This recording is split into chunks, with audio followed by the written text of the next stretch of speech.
to a special edition of Behavioral Grooves. I'm Tim Houlihan, and in most episodes, my co-founder and partner Kurt Nelson and I have conversations with people who bring really cool ideas to the world of behavioral science. But this one is slightly different.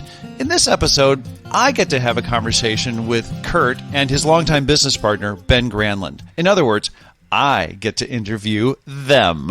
And I'm talking to Kurt and Ben about a project that they've been working on for over a year, and it's called the Brain Shift Journal.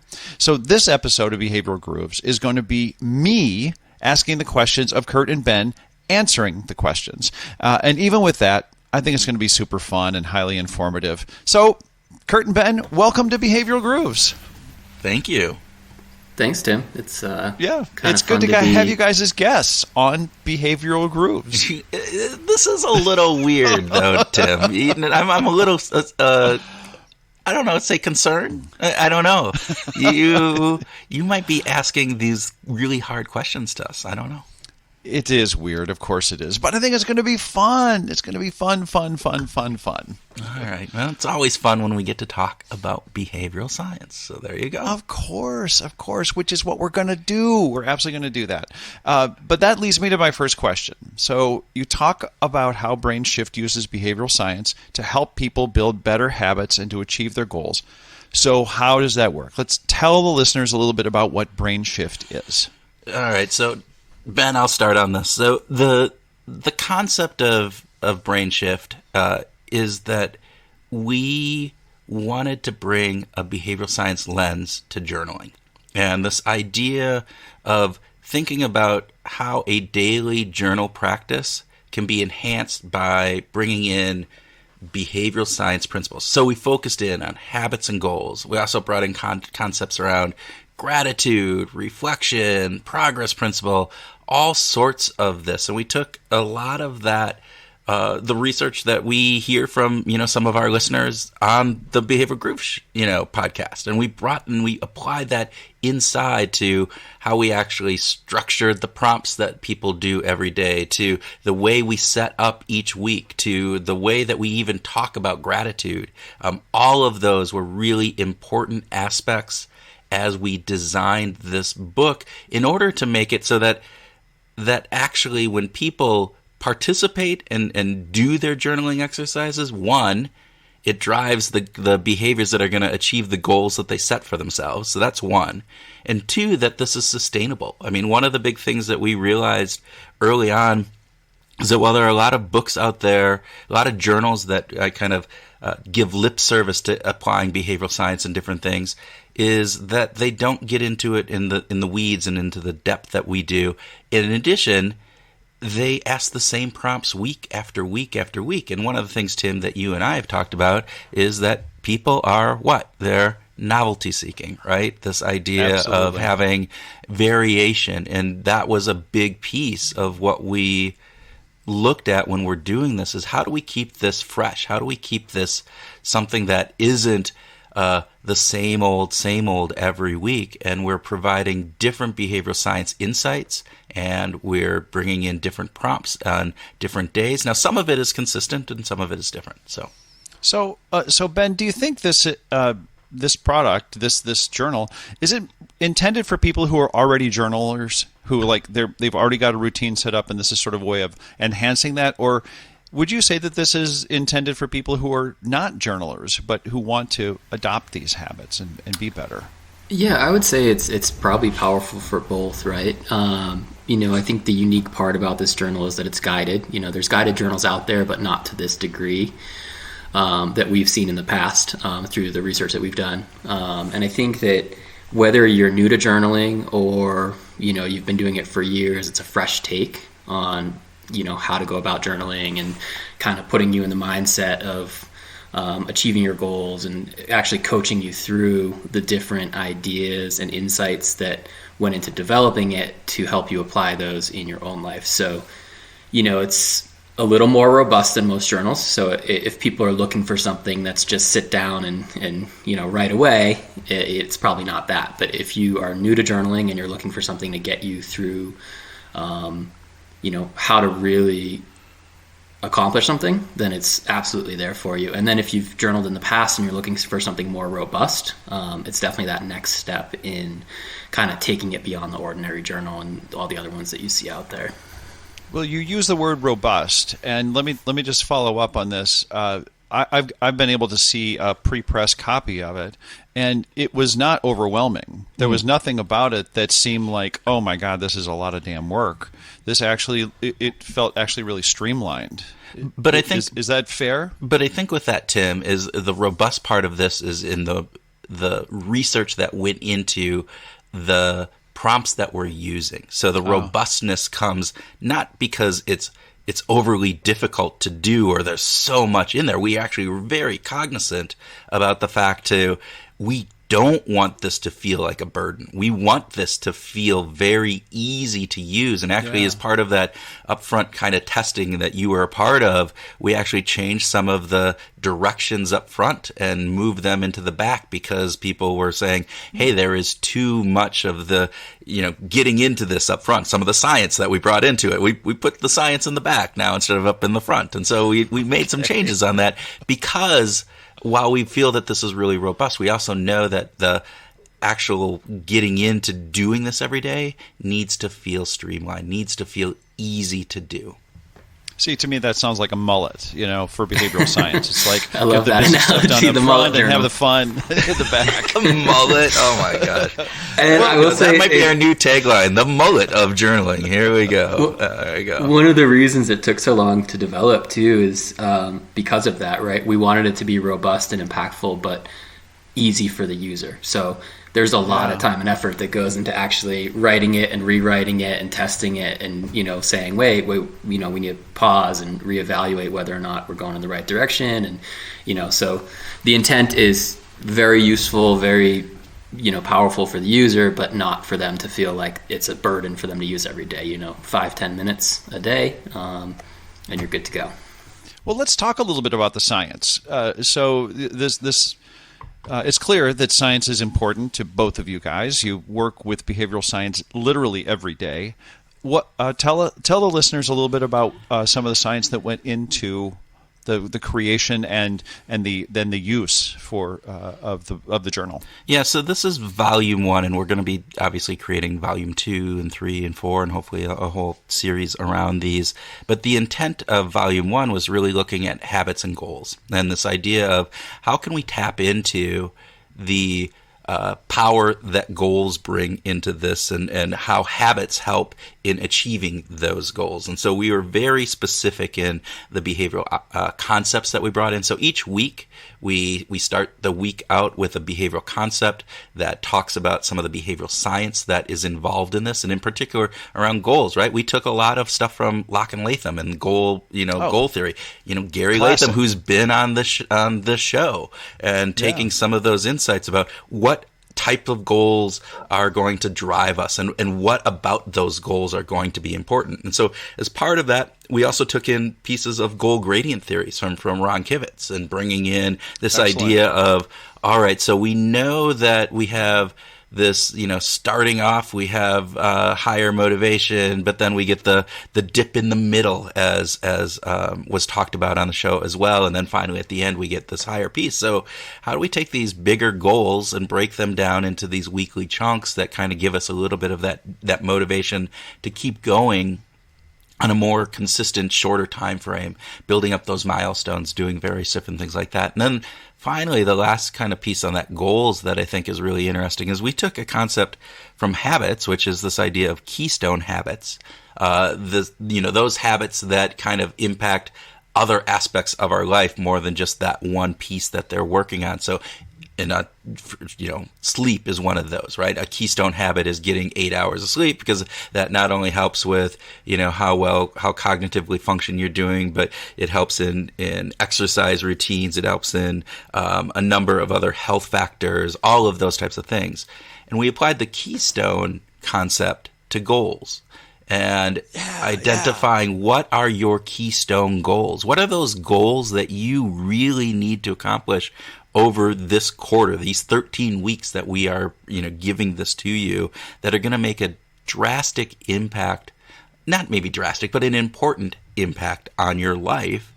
And let's identify those, and let's identify the steps that you need to take in order to achieve those. And then we can set out this plan over the 13 weeks to achieve those.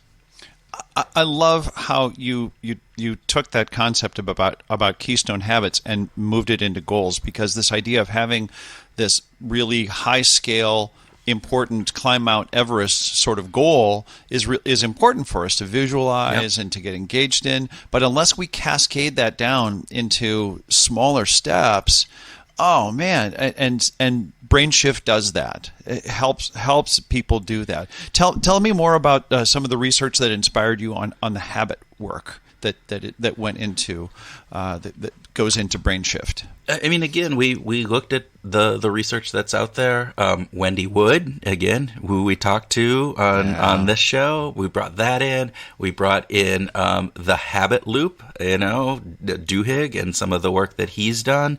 And again, I think the habit piece of this is really important, but it's the integration of those habits. And again, one of the things we know is that habits are difficult to form, right? You can't just make a determination, I'm going to form this habit, and within a week they're going to happen.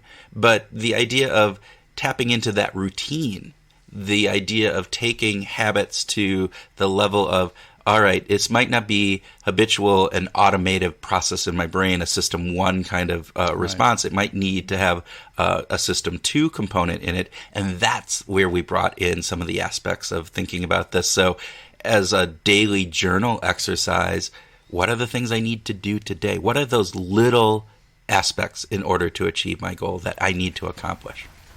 And I think it's a lot of what Kurt's saying here about taking big ideas and making them smaller. We tapped into the idea of tiny habits from BJ Fogg, and how making incremental steps that are almost so easy that you can't fail in that journey to achieve the bigger picture things. So even in the way the journal's set up, it starts with having you set up your big picture goals, and then it goes through an exercise of having you break those down further, and then it's that intertwining of habits and goals and developing habits that help you achieve those goals across the 13 weeks of the journal that really helps kind of overcome that goal gradient and kind of tap into your motivation when you need it to continue towards achieving that.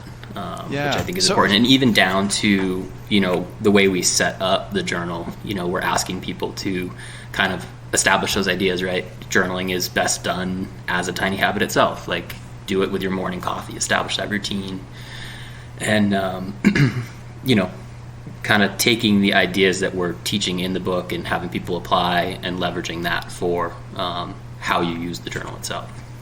I love that. And just to follow on with that, Ben, is what kind of, there's a cost to everything in our life.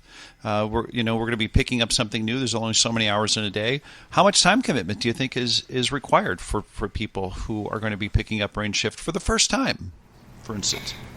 Yeah, we ask people to, set aside 20, 30 minutes, probably 30 minutes the first time they use it, just so that they can get their head into it. And there's a lot of power in the upfront information about why things are important and what you're leveraging, and kind of priming, what you're doing so people understand the value of it. But once you've gone through that process of setting up your year, or not your year, I guess, your 10 weeks, it's really 5-10 minutes a day. Probably 5 if you're quick, 10 minutes if you want to get a little more deep and think through it. But yeah, I'd say 30. Kurt, feel free to jump in here too. But I'd say 30 minutes the first time you use it, and then 5-10 minutes a day from there on out. And we've included some days in there too that are kind of step outside of the science-heavy prompted journaling, just to give people that free time to think and let their ideas and stuff come out. Every day has that. And then day 7's really a groove day, groove on life, inspired by this one and only podcast here, where it gives people an opportunity to kind of let their brains be creative and step outside of the journey that they're on, and really just put their ideas on paper. And we did that part in on purpose, right? This idea of giving ourselves a break, allowing that. And one of the other things that is key that we talk about up front is, we know people that this can be difficult, even if it is only a 5-minute commitment a day. And so if you miss a day or miss 2 days, that's okay. This is part of the process of going through this, is then just get back into where you would normally be then. And I'll just keep going on this so that you continue and you don't get into the what the hell effect of, oh my God. So we're giving people that out, right? You get a free roll, right? As we like to say. I love that. So you're also sort of saying you don't get an out just because you miss a day or two. No, you don't get an out. You got to jump back in. Get your butt back in the seat and get on it. I think that's great. Before we get too far afield from some of the basic features, I want listeners to know, like, what if someone's listening from Europe? We have listeners all over the world. Yep. What if someone's listening from Europe? Do they have the ability to take advantage of it, or if they live in South America or something? I mean, or is this for U.S. only, I guess, basically? Yeah, no. We're right now, our official shipping date starts on December 16th, so 2 weeks Excellent. from now. And we're currently available in 114 countries, I think it is. It might be 116. So Europe, parts of South America, parts of Africa, really different regions all over the world. Fantastic. And, that it'll take a little longer to arrive to those destinations because it's shipping from the United States, but yeah. Yeah. But if you're looking for holiday gifts, if not for yourself, but for someone else, it's possible that we're just about anywhere you live in major populated countries that people could take advantage of Brain Shift and actually get it shipped to them. If you can get it within those date time frames. But yeah, and we're not guaranteeing anything on this. The shipping is out of our control, but and we're trying to add more countries. We'd love to get to all 193 if we can, but there's shipping logistics and pricing that inhibits some parts of the world as far as getting it there goes. But we're doing what we can to add countries every day. Yeah, most of our listeners in Russia are probably bots anyway. So let's talk a little bit about the story. Actually, Tim, before we do that, not to interrupt, but me, I interrupt you all the time.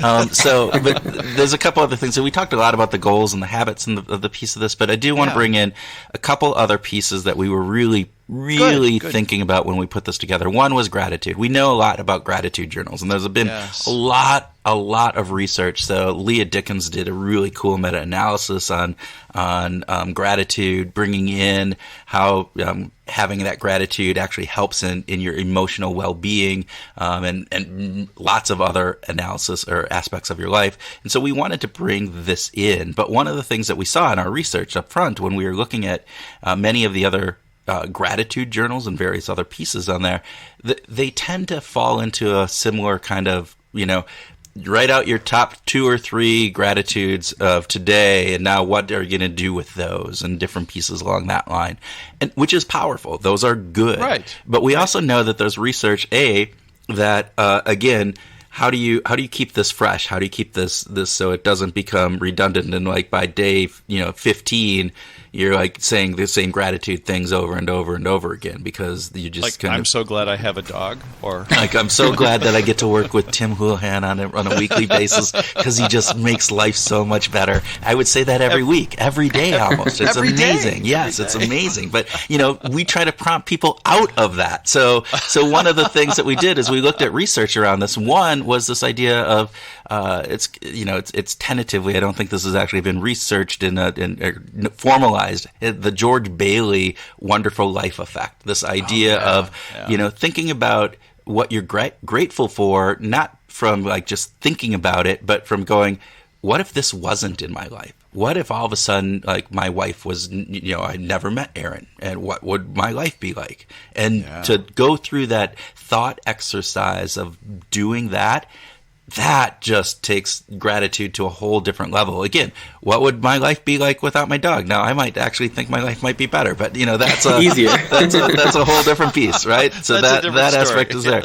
The other piece that we did is there's been some other cool research recently that shows that actually, if you think about not what you're grateful for, but basically, what would people be grateful for that you've done for them? So if you if you switch the perspective on this, that idea of thinking about what have I done today that somebody else will be grateful for, that has a super powerful effect. And again, gratitude in the gratitude journal, I mean, what it's doing is it's rewiring your brain in order to be more receptive to those positive aspects in our life. I mean, if we have to think about what we're grateful for on a regular basis, during the day, then the following days, what is happening is our brain is searching for those things. And so we're putting a spotlight on those types of things. And the more spotlights that we get on the positive aspects of our life, the better we feel our life is. And so those are the things that we're trying to do with that. And then the other piece that we did is, the progress principle that we've talked about extensively on the show. And so we keep, just small little things about, keeping progress of how far we're going and where we are within the week and where we are within the 13 weeks and all of those facets in that. And then finally, you're my favorite, right? Priming. Right, we get a piece of priming included in this. It's more of a prompt. John Barge would be very upset if I called it priming because but it is a prompt, because it's visible in there in front of you. It's visible in there in front of you. But each day we ask, how are you going to show up? What do you want? Am I going to be bold today? Am I going to be? It's the socks, Tim. It's the my Einstein socks, but kind of personified in writing down. I'm going to be smart. I'm going to be courageous. I'm going to be smart. Kind. Whatever that would be. Those are going to be pieces of that's going into this. Or when our buddy Brian Ahern sends you some Ohio State socks, yes, to try to get you primed in some like Ohio State. There you go. And I actually, Brian, if you're listening, I wore those just last week. There you go. This sounds like it's the brain shift is really for people who do have a bit of a growth mindset, right? That you want to improve your life, that there's some intentionality about it. And what you guys have done in creating the Brain Shift Journal is to bring a little bit more intentionality and broke it down into really small pieces to make it easy for someone to improve the general quality of their life. Is that fair? I think so. I'd say the number one goal. I mean, our tagline is disrupt your status quo and achieve your dreams. So I think you nailed it on the head there, Tim. Disrupt the status quo. Yeah, that's important, right? Because if we just keep going with the status quo, then it's the old, the measure of insanity is, how much we keep doing the same thing and expecting something different. Thank you for that. Let's go back though. Let's talk about the story. So more than a year in development. What's, why? I mean, it's just a damn journal. Like, don't you just have to say at the top of every page, write something down? What did you do today? What do you want to do tomorrow? Yeah. I'm going to leave this up to Ben, because Ben has... I will say, when we started, we did not anticipate it would take this long. A little bit of planning fallacy for sure. But part of the reason, one of the reasons it did take so long is exactly what you said. Don't you just write something at the top of the page and then it's blank from there on out? And it's not. We had been working on kind of for a while thinking about how we could develop some products that tap into all the insights and research that we use with our consulting clients, as well as all the great information that you guys get off of this show with all the researchers and practitioners and authors that you're talking to, and kind of taking that idea to the mainstream, right? How do we create some products or some tools that people can actually leverage to apply those ideas in their lives for, personal improvement, personal well-being. And I think we'd started by writing a book. Yeah, we were going to write a book too, Tim. So we're there. We're still working on it, and we'll publish it eventually. But maybe a year and a half ago, I don't know exactly the time frame, we shelved that because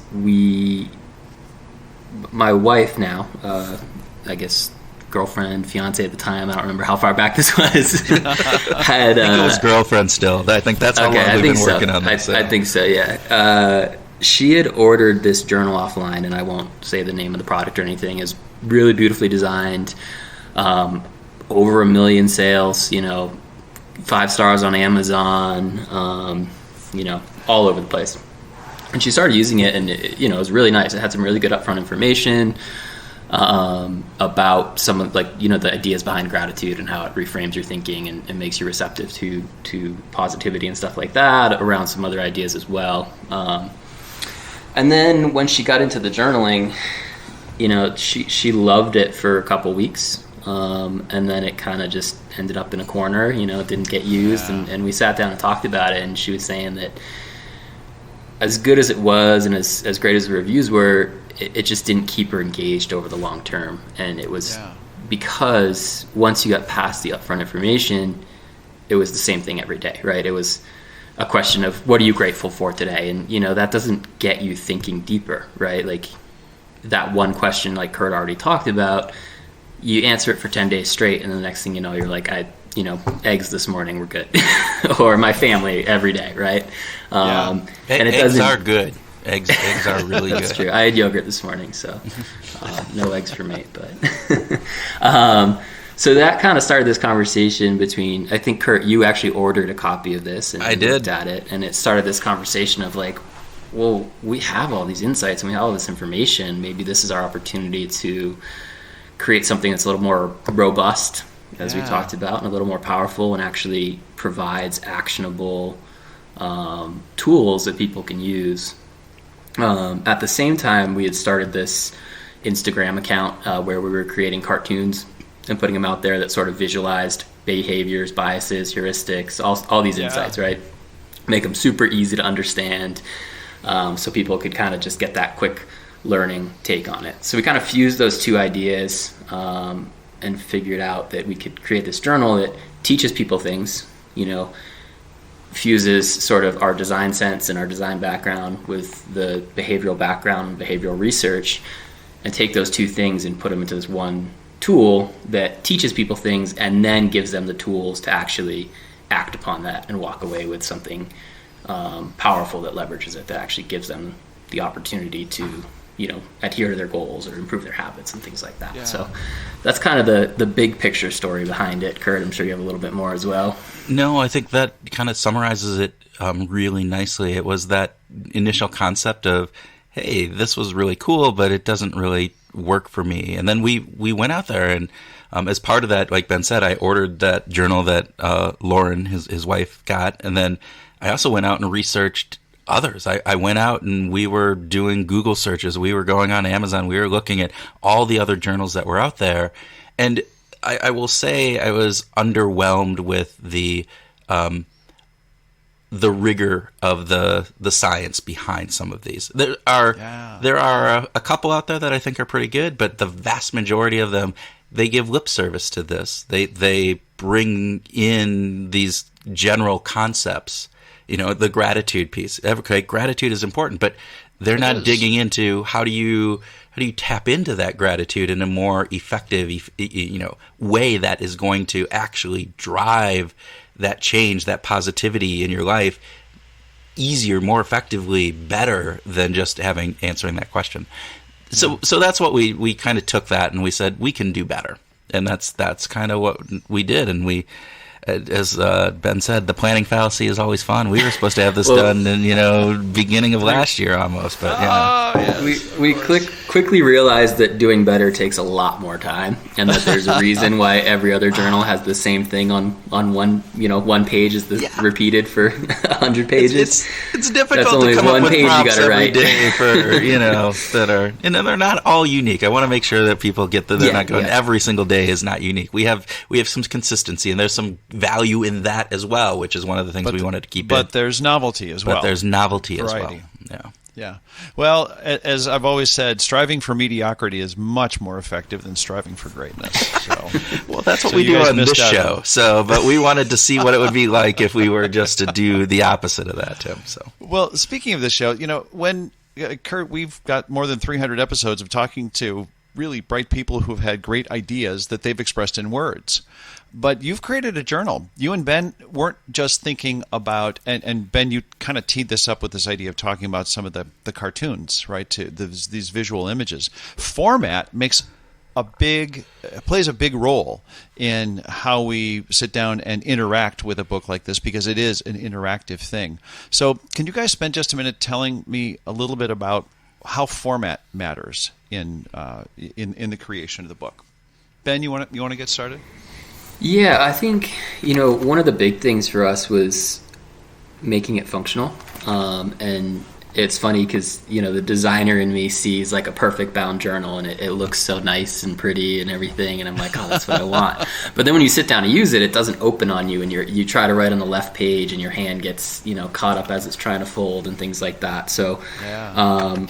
We went with a spiral bound, or I guess it's a wire O binding, not spiral, a little higher quality, specifically for that reason, so that you can lay it flat and it's functional. And, we really thought through every piece of this. How do you use it? And is it easy? And, going back to that, removing the friction, removing the barriers, making it, something that you can sit down and get into the groove on and use every day. So, it's a pretty simple design. We went minimalist, which I like, because it gets you to focus in on the information in there and really just kind of dive in and utilize it the way it's meant to be used.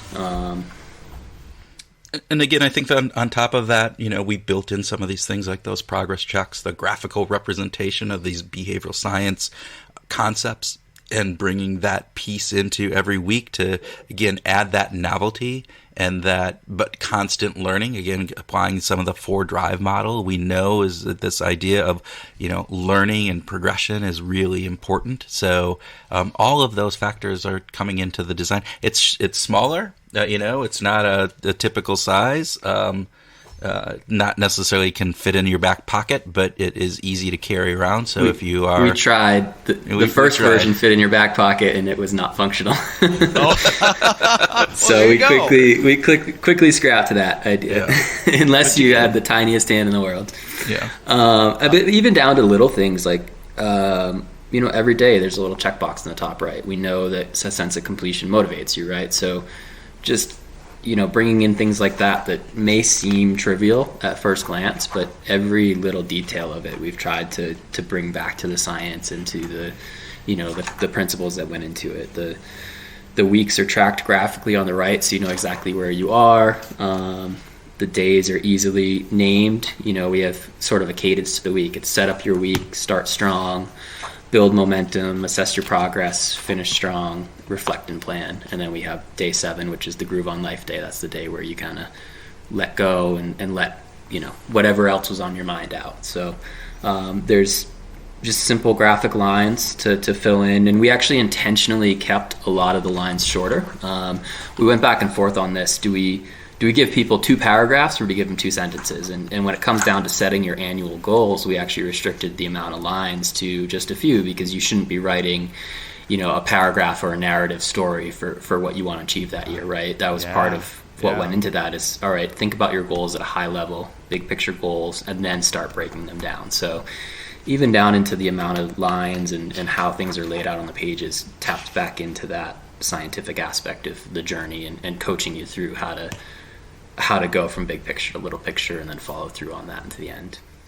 So for those people who are just overly verbose, they've got to think about editing, right? They got to think about dialing it back, getting focused, expressing sort of the most central messages, right? I think the part about getting focused is the key there, right? It's this identification of what's important, which is a big step when we know about goals. We know that the more focused that you can be with those goals, the more powerful they are. And so we were very, very cognizant of how we develop the actual journal itself to help facilitate some of that. And we know that people are going to be people, so every day has a box at the bottom for thoughts and reflections. So if the ideas from earlier that day inspire something, we don't want them to miss out on the opportunity to get that on paper too. So there's a little give and take for sure. I love it. Have I missed any of the salient points that just make Brain Shift something that needs to be in every stocking? Damn it, Tim, you are a great interviewer, and you've covered it all. I'm amazed. I didn't know going into this what to expect, but man, you overachieved. Well, of course, we have to come back to music then. Oh, well, now you just brought that back down. There you go. Well, I know. See, I've known you guys for years, and I know that both of you listen to a lot of music. And Kurt, you and I have had this conversation many times about how you listen to music, or you can listen to music when you work. I cannot. But I'm curious. Let's step back just a half step. Was there a musical theme that you got? Did you listen to music while you work? Did it help prime you? Did it prompt you? Was there a constant tune that kept you going, through the writing and creation of Brain Shift? So you will be sadly disappointed in my answer, Mr. Houlihan. Oh no! No. Although I can listen to music when I work, what I've realized is that I just don't. I very rarely listen to music while I work. And so there wasn't any of that inspiration, that musical groove that you get into at these points. So sadly to say, I did not. Now, Ben might have a different answer on that. So I'm hoping he does. I'm a little bit in between.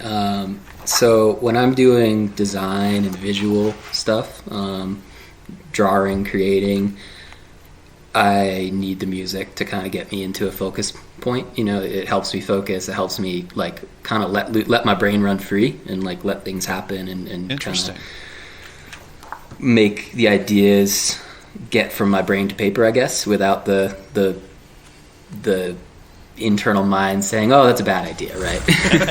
but that's just in the visual domain. That's the visual, yeah, layout, visual, graphics, things like that. Okay. But when it comes to writing and stuff like that, I need silence. So, wow, it depends on what the project is and what we're doing. If we're trying to write a narrative, then I need to be focused on that narrative and no music in the background. But if I'm designing, I need that music to help me kind of stay focused and creative. I guess it inspires the creativity in me. That's cool. Ben, was there anything that prompted you? That is there a go-to piece of music or an artist that you go to? Well, I just got my Spotify Wrapped list here, so I can tell you my number one song for the year was "Black Me Out" by Against Me. So maybe that's my creative music. There you go. Some South Florida punk. Next up, we got, it's a bit of a mix. The Bouncing Souls, Dave Haas. There's some Dire Straits in there for when I need that more melodic, kind of low-key focus. So we got some ups and downs for sure. We got some intense, loud, angry music, and then some low-key, chill music. And it really depends on what I'm working on, which one I'm going with. I do have a tendency to get into a cycle where I just put on an album and play it over and over again, though. And every now and then, if I actually, sometimes some of my friends think I'm insane for this, but if I'm really focused on one task, I'll actually put one song on repeat because it keeps me in this, it lets time disappear for me. And some people think that's super weird, but I actually find it really soothing and help me focus. It is super weird. No, actually, I think we had a guest on Behavioral Grooves who listened to one song throughout the whole writing process. Yeah, they wrote a book. Who was that? They wrote a book, and what I recall was that was part of their motivation to finish the damn book, was so that they didn't have to keep listening to the song. It's like that. Have you ever seen that How I Met Your Mother episode where the car tape is stuck on one song? It's "I Would Walk 500 Miles," and I think they drive from New York to Chicago and back, and it's the only song they can listen to, and it's this roller coaster of loving the song, hating the song, and then coming back around to loving it again. I love it. Well, Kurt and Ben, gosh, I just want to thank you for being guests on my new podcast, the Behavioral Grooves Breakaway Hour with Tim Houlihan. We're gonna have to look at the ratings and see if maybe it's it's Tim's show now. You know, if you keep having great guests like Ben and me, it's going to do great. I that's what I think. There you go. Okay, I'm just joking, but there's no way I'm going to start to separate this podcast because this is just way too much fun, and I'm really, really grateful to both of you. Thank you for joining me today to talk about Brain Shift. It's always fun, and what fun it was just to actually sit across the table from Kurt on this. This was really fun. And I just want to encourage all of our listeners to go out, and if you're in the U.S. or Canada, Mexico, order from Amazon. Go ahead and get your order in right away. And there'll be a Shopify link for those folks who are outside of those main countries in the episode notes. So check that out. Ben, and Kurt, any last words? Yeah, if those don't work, we're on Google Shop. We're on Facebook Shop, Instagram Shop. So we'll have all those links in the show notes. Yeah. And just thank you, Tim. I was, in all seriousness, I was a little worried. I wasn't sure how this was going to go. And you, again, I know why our guests love, Behavioral Grooves. It's because you ask such great questions. So thank you for that. I really do appreciate that. And, and thank you, listeners, for listening. And hope that people find BrainShift a great tool to help them find their groove.